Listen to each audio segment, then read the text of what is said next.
Buonasera e ben ritrovati con il TG Flash di New Sicilia. Di seguito i titoli più importanti del pomeriggio.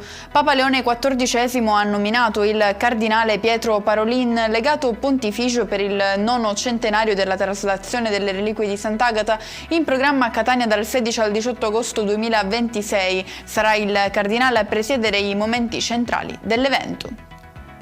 Fermato un catanese con l'accusa di aver ucciso il 17enne morto nella notte scorsa in provincia di Lucca nello scontro tra un SUV e uno scooter su cui viaggiavano 2 ragazzi. Gli occupanti del SUV sono fuggiti a piedi dopo lo schianto, il presunto conducente però si sarebbe poi costituito ammettendo il suo coinvolgimento nell'incidente.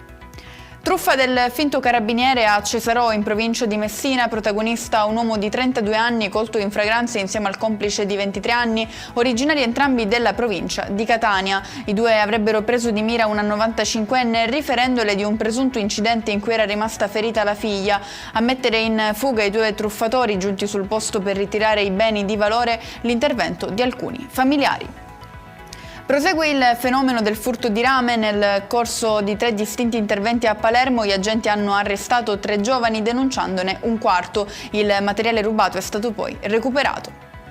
Chiudiamo con le previsioni meteo per domani in Sicilia. La bella stagione comincia con cieli sereni e temperature sopra i 30 gradi. Non a caso la Protezione Civile mette in guardia i siciliani con un'allerta arancione per il rischio incendi. E con questo è tutto. Prossimo appuntamento lunedì alle 13:30. Grazie per averci seguito, buon proseguimento di serata.